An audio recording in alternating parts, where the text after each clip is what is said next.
see the solid red light. Good morning, everybody. Welcome to the August meeting of the Economic Development Commission. I apologize for not being there in person. I'm in New York City. My plane was canceled yesterday. Chair Watson is also unavailable for today, so I'll be hosting the meeting. And given that I am a remote host, we're going to need to take a roll call vote for any votes that we take. And Sean, would you insist in calling the roll when we call those votes, or do I need to do that for policy? I can do do I call the names? I'll do it. Okay, thank you. You're welcome. All right, first point of business is approval of the draft meeting minutes from the July 11th meeting. Any feedback on the meeting minutes? No. All right, I'll take a motion to approve. So moved. Second. Okay. All right, we'll take a roll call vote to approve the minutes. Councilor Labonte? I was not at the meeting. So Jen? Yay. Ann? I was not at the meeting. I was at the meeting and I vote aye. I like yay though. I think it's a good combination. Jacob? Aye. Okay. So with the abstentions, hopefully that Should have we taken have the a summer quorum, off so like we used to. vote passes. Okay. We used to think so. Great. I know. We have acceptance of the meetings. Sarah? Okay. All right, next update, Sean, from you for Office of Economic Development. Sure, I'll be brief, just noting the time here, but a couple of things, art and more art. We have a new art installation on Pierce Island, and I've got beautiful. Thank you. It was a lot of work with a lot of people, and I have a queue in my inbox to get more things out there from a public art standpoint, and Ben is playing in the game too. Quick update on Grow Lab. I've been asked to support the Cable Commission in sending a survey out to businesses regarding their internet connectivity, and because the CRM has the ability to distinguish by location, that's going to be helpful. So we'll see. It'll be a nice test for the tool that I have. Two other things, updates on it.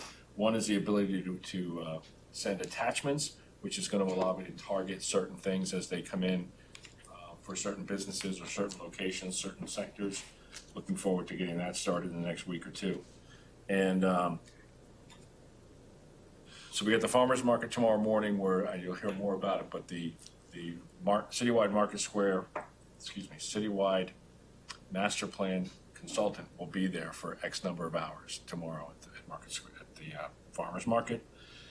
Ben and I are working with Eversource on an initiative. They're going to come out in the fall and offer small businesses an energy audit and the ability to then address some of their energy issues. So more to come on that. They reached out to us a few weeks ago, and we asked them to wait for the summer and do that in the fall. Yeah, and that's it. That's my update. All right, thank you, Sean. Any questions for Sean? All right, we will move along to Ben Van Camp with the update from the Chamber Collaborative. Thank you. Good morning. Summer is kind of a quieter time for us, so I'll be fairly brief as well this morning. I did mention at our last meeting this Locals Belong Here initiative that's going to kick off next Monday, the 4th, at 5:30 at Strawberry Bank Museum. Is going to host our first meeting, and that's just going to be very organizational. What are we trying to do? How do we want to do it? And then should be fairly brief and just get us organized. We have a good amount of people attending that on Monday. And the big thing for us is obviously Street Life is coming up August 13th. We'll be at Ohenko Park this year. It's a Wednesday. We're celebrating all our outdoor public art in the community, and you'll see that theme play out throughout the evening. We'll actually be creating some art while we're there. It's going to be a lot of fun. So if you're interested in joining the other 350-ish people for that, please let me know, and we'll happy to help you out with. Park. So we can park at the port, and that's where most people are going to park. And there's a little bit of parking at the Albacore. So that'll be the solution there. That's really it for us. Art around town tonight. Oh, yeah, sorry, Art Round Town. So it's always It's always, It's always the Lions at the First EC Friday. meeting, first Friday, Art Round Town, so I kind of forget. Art Round Town. And then if anyone's interested this afternoon, there is a ribbon cutting at the new Just Portsmouth store, which went into the Good Vibes kind of spot, or the, it was, Life is good. Life is good, thank you. Really nice folks that are putting that together. It's their second location. They have a Mystic shop. So, budding entrepreneurs that are really motivated and happy to be here in Portsmouth. And one of them actually moved to the city to open the store. So kind of diving in. What time is that? That is the whole thing. The ribbon cutting itself will be around 2:30, I believe. But there's like a whole afternoon of stuff going on there. So it's very motivated, very excited young folks. Thanks, sir.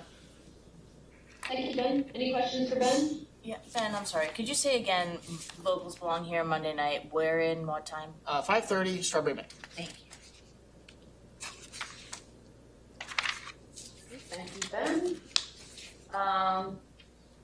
Councilor Lombardi, the city council update. Okay, for also the brief. past month.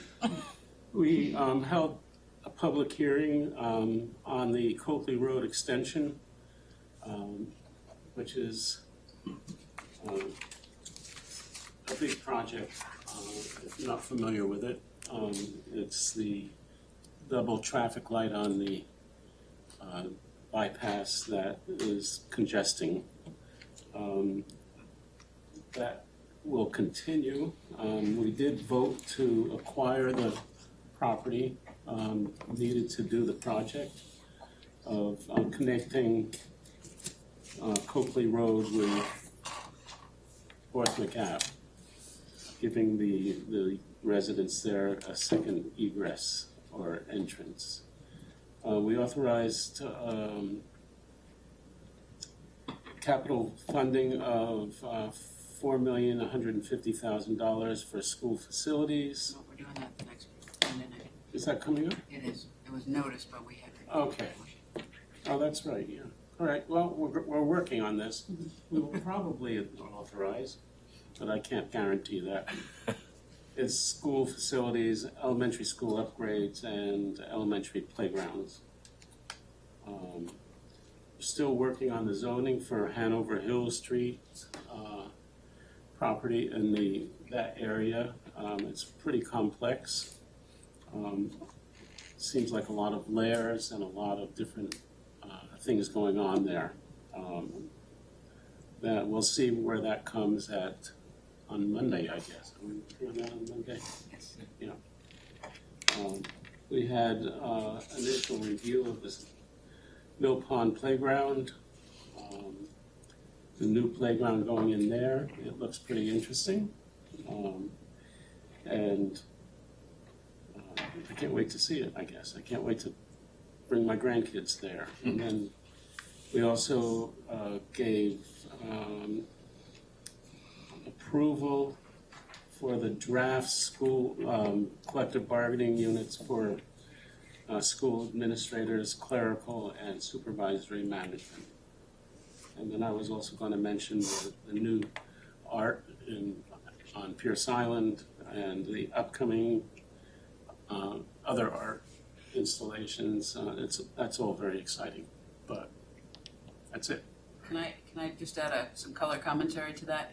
In the way that the city council granted approval for fundraising for the first piece in Bohangle Gateway Park, they granted that work, that ability again. So to Councilor Lombardi's point, there will be additional art that for which funds can be raised by the Public Art Review Committee and others. So that's really exciting.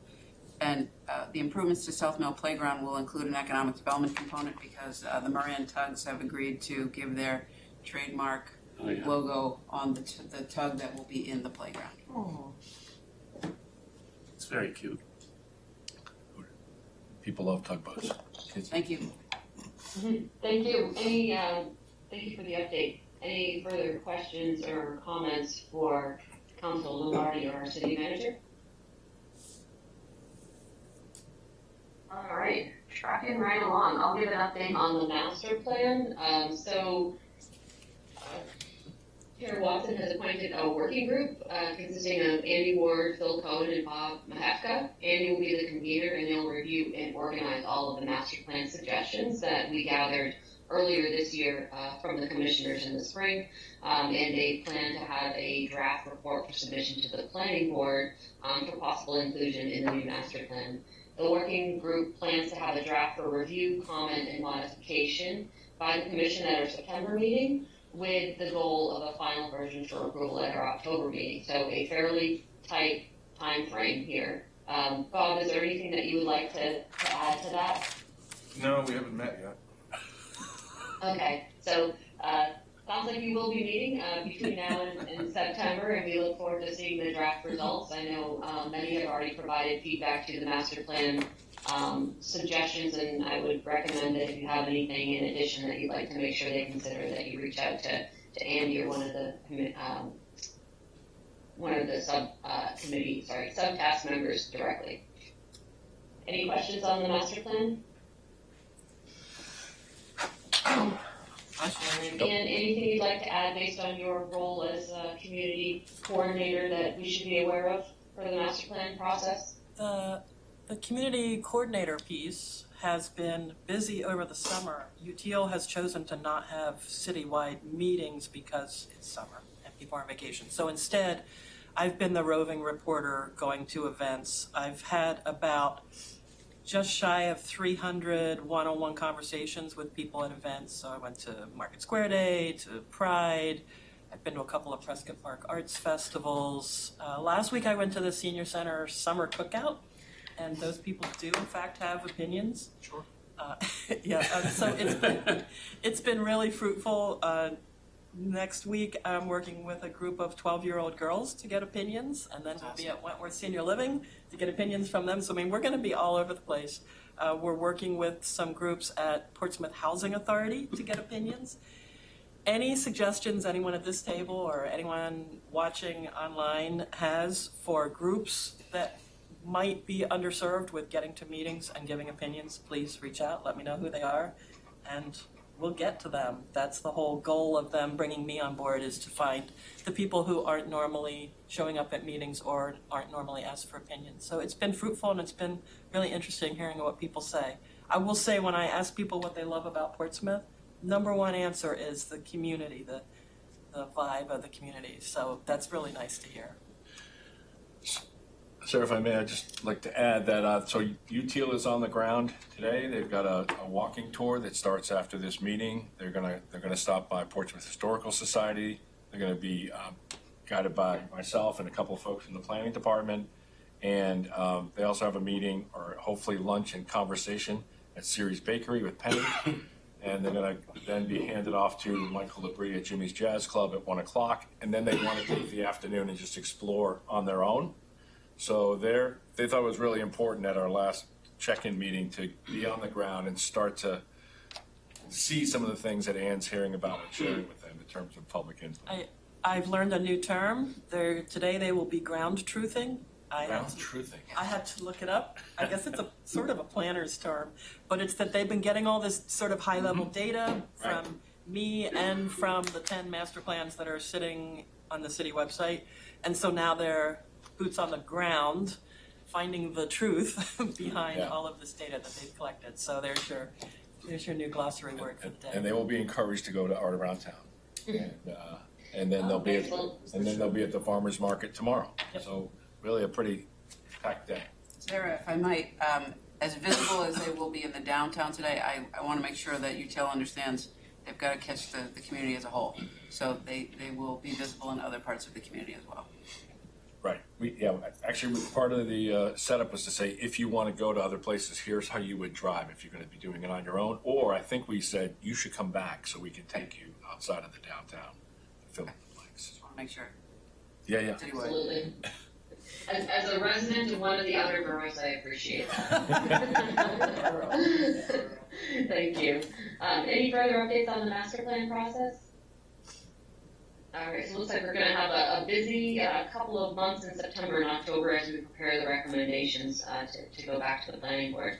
One other item of new business is in respect to social districts.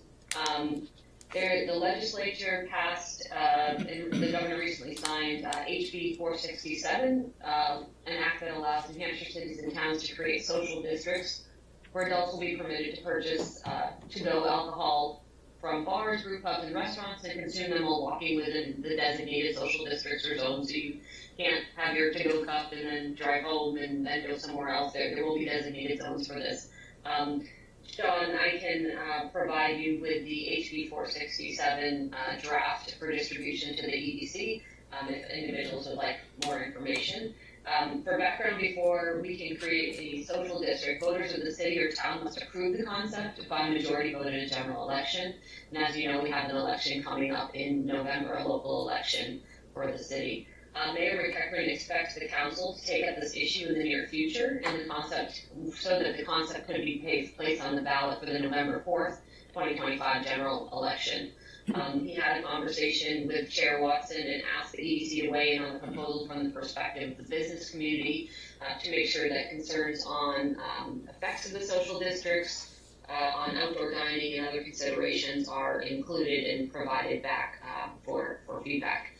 He would like our thoughts and recommendations in advance of the election, and that so that they can be presented and absorbed by council and also by voters as appropriate. And so that means that we'll need to finalize and approve our report to the council in advance of that November election. So that would be for our October 3rd meeting. Sarah, if I might add to that, Yes. the effective date of the legislation is September 5th. So we will wait for that date to come and go, and then the plan is to have this on the September 8th City Council agenda to take up the question. If that were approved, it would be on the ballot, and we are required to hold a public hearing between 15 and 30 days prior to the election. So I would imagine that could take place at the October 20th Okay. City Council Good meeting. to know. So if we're trying to put guardrails on this, those are they. Absolutely. It's a pretty aggressive timelines, given the requirement to have a referendum on the ballot for it. Chair Watson has appointed a second working group, which consists of Ann Weidman, Ben Van Camp, and Anna Howard.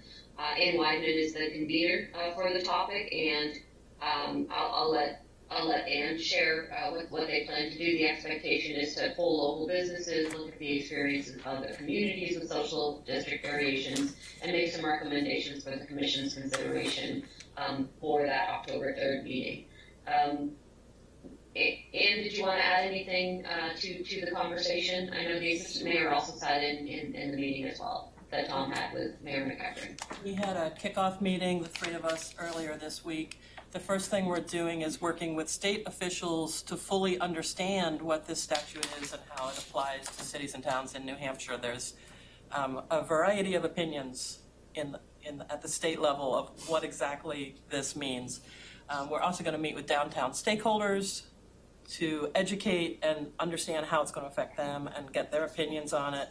And then we're going to be meeting with city officials so that we can understand the enforcement of such an area and how that's going to affect city staff.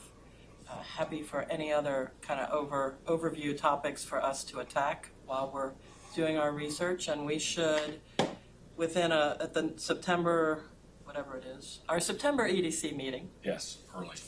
we should have quite a number of bullet points to report back. We are looking at other communities. The state that seems to have the most vibrant social districting piece happening is North Carolina. There's at least 70 or so communities in North. Yeah, that was like a year ago. Oh, maybe that's Yeah, so somewhere north of 55 communities in North Carolina that are doing this. So we're looking at them to be our poster children, see how it's working. And that's what we've got. So we'll be working on that month of August. Thank you. And any feedback or questions from the commission? I know this is a new topic that we have not yet considered. Want to make sure that you have the opportunity to ask any questions or provide feedback to Ann and the team in advance of our September meeting. I just have a question on timing, maybe for the city manager. If you said it was be the September 8th meeting? September 8th would be when the council takes up whether to place it on the ballot. So I'm just, from a timing standpoint, if we meet the Friday prior, Yep. there's not time to get something in the packet for that September 8th meeting, or We could certainly, we could consider that a late addition and Okay. get it in the packet. I want to And make sure then- we're synced up on our schedules here. And then there will also be ample time to add any future commentary at the public hearing in October. Alright. From this board and any other. So Good September 5th is consideration. really our date Yeah, we gotta. for this meeting, and the discussion will be September 5th. We'll make sure that gets included. Okay, and Sean, I can confirm September 5th is the date of our next meeting, correct? Yes, Yes, Okay. yes. unless it's on the schedule. No, it's not on the schedule. Nice segue. I would ask if there's any materials from the working group for consideration in advance of that September 5th meeting that you provide them to Sean at an interval that's appropriate so we can review them ahead of time. There won't be a lot of time for review in that September 5th meeting and modifications before the council meeting on the 8th, given the tight timelines. I don't see anybody here for public comment. No. I will open it up for general discussion or other topics. I'll just share because it's economic development related. There's a little bit of politicking going on in New Hampshire right now. Commissioner Taylor Caswell was up for of the BEA, so he's in charge of tourism and economic development for the state of New Hampshire. Really led the Office of COVID recovery for New Hampshire during that time. Has been a great leader in my opinion for I think 6 years now of the state. He was up for reauthorization, reconfirmation, and that was pulled from the agenda of the executive council this week because there wasn't enough votes. So there's a little bit of some politicking going on there, but could have significant implications to the economic development scene for the state if he's not reconfirmed. So just something to maybe keep an eye on if you're into that policy wonkiness. Thank you, Ben. I have a question maybe for the city manager. I read in the paper this morning, just not in detail, but that there's a potential of Pease losing funding for civilian employees.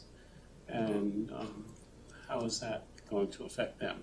I don't Don't know know. anything about it. Right. Okay, The board didn't meet in July. I don't know that this would even be a PDA consideration. So if I can get information on that, I'll share it with you Okay. in this group. okay. All right. Any other questions? Go. Jen's got some. Nope, just a invitation. As a board member of Cultivate, I'd like to invite all of you to New England, including Anne, for more interviewing public community interactions. New England BIPOC Festival's 5th annual is happening at Strawberry Bank on Sunday, August 17th. So It's on my please join list. us. It's from 12 to 5. Thank you, Jen. Yeah. Any other questions or updates? All right, I will entertain a motion to adjourn. So moved. So moved. Is there a Second. Second. And Second. I think, Sean, we need to do a roll call vote for this or we'll be in this meeting forever. Great. Councilor Lombardi, Yes. Yay. Jen, Yes. Anna, Yay. Bob, Yes. Jacob. Yes.